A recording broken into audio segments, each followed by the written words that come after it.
नमस्कृत्य नरं चैव नरोत्तमं देवीं सरस्वतीं व्यासं ततो जयमुदीरयेत्। ओम नमो भगवते वासुदेवाय, ओम नमः पितामहाय, ओम नमः प्रजापतिभ्यः, ओम नमः कृष्णद्वैपायनाय, ओम नमः सर्वविघ्नविनायकेभ्यः।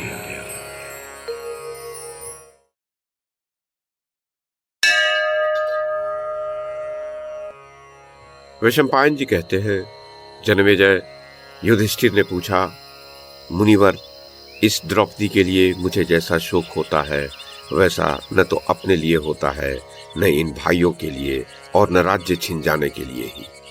ये बताने की कृपा करें कि ये जैसी पतिव्रता है वैसी क्या कोई दूसरी भाग्यवती नारी भी आपने पहले कभी देखी या सुनी है? जन्मेजय, मार्कंडेय जी ने कहा, राजन, राजकन्या सावित्री ने जिस प्रकार यह कुल कामिनियों का परम सौभाग्य रूप पातिव्रत्य का सुयश प्राप्त किया था, वो मैं कहता हूं, सुनो। मद्र देश में अश्वपति नाम का एक बड़ा ही धार्मिक और ब्राह्मण सेवी राजा था। वह अत्यंत उदार हृदय, सत्यनिष्ठ, जितेंद्रिय, दानी, चतुर, पूर्वासी और देशवासियों का प्रिय, समस्त प्राणियों के हित में तत्पर रहने वाला और क्षमाशील था। उस नियमनिष्ठ राजा की धर्मशीला ज्येष्ठा पत्नी को गर्भ रहा और यथा समय उसके एक कमल नयनी कन्या उत्पन्न हुई। राजा ने प्रसन्न होकर उस कन्या के जात कर्म आदि सब संस्कार किए। वह कन्या सावित्री के मंत्र द्वारा हवन करने पर सावित्री देवी ने ही प्रसन्न होकर दी थी। इस कारण ब्राह्मणों ने और राजा ने उसका नाम सावित्री रखा। मूर्तिमती लक्ष्मी के समान वह कन्या धीरे धीरे बढ़ने लगी। यथा समय उसने युवावस्था में प्रवेश किया। कन्या को युवती हुई देखकर महाराज अश्वपति बड़े चिंतित हुए। उन्होंने सावित्री से कहा, पुत्री, अब तू विवाह के योग्य हो गई है, अतः स्वयं ही अपने योग्य कोई वर खोज ले। धर्मशास्त्र की ऐसी आज्ञा है कि विवाह के योग्य हो जाने पर जो कन्यादान नहीं करता वो पिता निंदनीय है। ऋतु काल में जो स्त्री समागम नहीं करता वह पति निंदा का पात्र है, और पति के मर जाने पर उस विधवा माता का जो पालन नहीं करता वह पुत्र निंदनीय है। अतः तू शीघ्र ही वर की खोज कर ले और ऐसा कर जिससे मैं देवताओं की दृष्टि में अपराधी न बनूं। पुत्री से ऐसा कहकर उन्होंने अपने बूढ़े मंत्रियों को आज्ञा दी कि आप लोग सवारी लेकर सावित्री के साथ जाएं। युधिष्ठिर, तपस्विनी सावित्री ने कुछ सकुचाते हुए पिता की आज्ञा स्वीकार की और उनके चरणों में नमस्कार कर सुवर्ण के रथ में चढ़कर बूढ़े मंत्रियों के साथ वर की खोज करने के लिए चल दी। वह राजर्षियों के रमणीय तपोवन में गई और उन माननीय वृद्ध पुरुषों के चरणों की वंदना कर फिर क्रमशः अन्य सब वनों में भी विचरती रही। इस प्रकार वह सभी तीर्थों में श्रेष्ठ ब्राह्मणों को धन दान करती हुई विभिन्न देशों में घूमती रही। राजन, एक दिन मद्रराज अश्वपति अपनी सभा में बैठे हुए देवर्षि नारद से बातें कर रहे थे। उसी समय मंत्रियों सहित सावित्री समस्त तीर्थों में विचरकर अपने पिता के घर पहुंची। वहां पिता को नारद जी के साथ बैठे हुए देखकर दोनों ही के चरणों में प्रणाम किया। उसे देखकर नारद जी ने पूछा, राजन, आपकी ये पुत्री कहाँ गई थी और अब कहाँ से आ रही है? ये युवती हो गई है, फिर भी आप किसी वर के साथ इसका विवाह क्यों नहीं करते? अश्वपति ने कहा, इसे मैंने इसी कार्य से भेजा था और यह आज ही लौटी है। आप इसी से पूछिए इसने किस वर को चुना। तब पिता के ये कहने पर कि तू अपना सब वृत्तांत सुना दे, सावित्री ने उनकी बात मानकर कहा, शाल्व देश में द्युमत्सेन नाम से विख्यात एक बड़े धर्मात्मा राजा थे। पीछे वे अंधे हो गए थे। इस प्रकार नेत्र चले जाने से और पुत्र की बाल्यावस्था होने से अवसर पाकर उनके पूर्व शत्रु एक पड़ोसी राजा ने उनका राज्य हर लिया। तब अपने बालक पुत्र और भार्या सहित वे वन में चले गए और बड़े बड़े व्रतों का पालन करते हुए तपस्या करने लगे। उनके कुमार सत्यवान, जो अब वन में रहते हुए बड़े हो गए हैं, मेरे अनुरूप हैं और मैंने मन से उन्हीं को अपने पति रूप में वर्ण किया है। ये सुनकर नारद जी ने कहा, राजन, बड़े खेद की बात है। हाय, सावित्री से तो बड़ी भूल हो गई, जो इसने बिना जाने ही गुणवान समझकर सत्यवान को वर लिया। इस कुमार के पिता सत्य बोलते हैं और माता भी सत्य भाषण ही करती है। इसी से ब्राह्मणों ने इसका नाम सत्यवान रखा है। राजा ने पूछा, अच्छा, इस समय अपने पिता का लाडला राजकुमार सत्यवान तेजस्वी, बुद्धिमान, क्षमावान और शूरवीर तो है ना? नारद जी बोले, वह द्युमत सेन का वीर पुत्र, सूर्य के समान तेजस्वी, बृहस्पति के समान बुद्धिमान, इंद्र के समान वीर, पृथ्वी के समान क्षमाशील, रंति देव के समान दाता, उशिनर के पुत्र शिबी के समान ब्रह्मण्य और सत्यवादी, ययाति के समान उदार, चंद्रमा के समान प्रियदर्शन और अश्विनी कुमारों के समान अद्वितीय रूपवान है। वह जितेंद्रिय है, मृदु स्वभाव है, शूरवीर है, सत्यवादी है, मिलनसार है, ईर्ष्याहीन है, लज्जाशील है और तेजस्वी है। तप और शील में बढ़े हुए ब्राह्मण लोग संक्षेप में उसके विषय में ऐसा कहते हैं कि उसमें सरलता का निरंतर निवास रहता है और उसमें उसकी अविचल स्थिति हो गई है। अश्वपति ने कहा, भगवान, आप तो उसे सभी गुणों से संपन्न बता रहे हैं। अब यदि उसमें कोई दोष हो तो वे भी मुझे बताइए।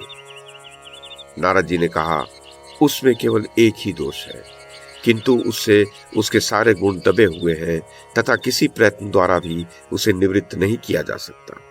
उसके सिवा और कोई दोष नहीं है। वो दोष ये है कि आज से 1 वर्ष पश्चात सत्यवान की आयु समाप्त हो जाएगी और वह देह त्याग कर देगा। तब राजा ने सावित्री से कहा, सावित्री, यहाँ देख, तू फिर जा और किसी दूसरे वर की खोज कर। देवर्षि नारद जी मुझसे कहते हैं कि सत्यवान तो अल्पायु है, वह अभी से 1 वर्ष पश्चात ही देह त्याग कर देगा। सावित्री ने कहा, पिताजी, काष्ठ पाषाण आदि का टुकड़ा एक बार ही उससे अलग होता है, कन्यादान एक बार ही किया जाता है और मैंने दिया ऐसा संकल्प भी एक बार ही होता है। ये 3 बातें एक एक बार ही हुआ करती है।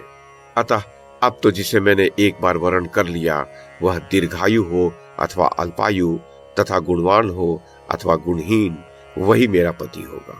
किसी अन्य पुरुष को मैं नहीं वर सकती। पहले मन से निश्चय करके फिर वाणी से कहा जाता है और उसके बाद कर्म द्वारा किया जाता है। अतः मेरे लिए तो मन ही प्रथम प्रमाण है। नारद जी बोले, राजन, तुम्हारी पुत्री सावित्री की बुद्धि निश्चयात्मिका है, इस कारण से इसे किसी भी प्रकार इस धर्म से विचलित नहीं किया जा सकता। सत्यवान में जो जो गुण है वे किसी दूसरे पुरुष में है भी नहीं। अतः मुझे भी यही अच्छा जान पड़ता है कि आप उसका कन्यादान कर दें। राजा ने कहा, आपने जो बात कही है वो बहुत ठीक है और किसी प्रकार टाली नहीं जा सकती। अतः मैं ऐसा ही करूंगा। मेरे तो आप ही गुरु हैं। युधिष्ठिर फिर कन्यादान के विषय में नारद जी की आज्ञा को ही शिरोधार्य समझ राजा अश्वपति ने सब वैवाहिक सामग्री एकत्रित कराई और वृद्ध ब्राह्मण तथा पुरोहित सहित सभी ऋत्विजों को बुलाकर शुभ दिन में कन्या सहित प्रस्थान किया। जब वे वन स्थित राजा द्युमत सेन के आश्रम पर पहुंचे तो ब्राह्मणों के साथ पैदल ही उन राजर्षि के पास गए। वहां उन्होंने नेत्रहीन राजा द्युमत सेन को साल वृक्ष के नीचे एक कुश के आसन पर बैठे देखा। राजा अश्वपति ने राजर्षि द्युमत सेन की यथा योग्य पूजा की और विनीत शब्दों में उन्हें अपना परिचय दिया। धर्मज्ञ राजर्षि ने अर्घ और आसन देकर राजा का सत्कार किया और पूछा, कहिए, किस निमित्त से पधारने की कृपा की? तब अश्वपति ने कहा, राजर्षि, मेरी ये सावित्री नाम की एक रूपवती कन्या है। इसे अपने धर्म के अनुसार आप अपनी पुत्रवधू के रूप में स्वीकार कीजिए। द्युमत सेन ने कहा, हम राज्य से भ्रष्ट हो चुके हैं और यहाँ वन में रहकर संयम पूर्वक तपस्वियों का जीवन व्यतीत करते हैं। आपकी कन्या तो ये सब कष्ट सहन करने योग्य नहीं है। वह यहाँ आश्रम में वनवास के दुख को सहन करती हुई कैसे रहेगी? अश्वपति ने कहा, राजन, सुख और दुख तो आने जाने वाले हैं। इस बात को मैं और मेरी पुत्री दोनों जानते हैं। मेरे जैसे व्यक्ति से आपको ऐसी बात नहीं कहनी चाहिए। मैं तो सब प्रकार निश्चय करके ही आपके पास आया हूँ। द्युमत सेन बोले, राजन, मैं तो पहले ही आपके साथ संबंध करना चाहता था, किंतु राज्यच्युत होने के कारण मैंने अपना विचार छोड़ दिया था। अब यदि मेरे पहले की अभिलाषा स्वयं ही पूर्ण होना चाहती है तो ऐसा ही हो। आप तो मेरे अभीष्ट अतिथि हैं। युधिष्ठिर, राजन, तदनंतर उस आश्रम में रहने वाले सभी ब्राह्मणों को बुलाकर दोनों राजाओं ने विधिवत विवाह संस्कार कराया और यथा योग्य रीति से वर कन्या को आभूषण आदि भी दिए। इसके पश्चात राजा अश्वपति बड़े आनंद से अपने भवन को लौट गए। उस सर्वगुण संपन्ना भार्या को पाकर सत्यवान को बड़ी प्रसन्नता हुई और अपना मनमाना वर पाकर सावित्री को भी बड़ा आनंद हुआ। पिता के चले जाने पर सावित्री ने सब आभूषण उतार दिए और वलकल वस्त्र तथा गेरुए कपड़े पहन लिए।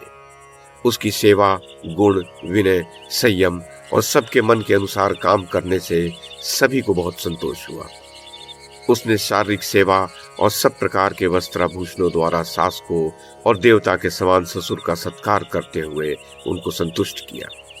इसी प्रकार मधुर भाषण, कार्यकुशलता, शांति और एकांत में सेवा करके पतिदेव को प्रसन्न किया। युधिष्ठिर इस प्रकार उस आश्रम में रहकर तपस्या करते हुए उनका कुछ समय बीता।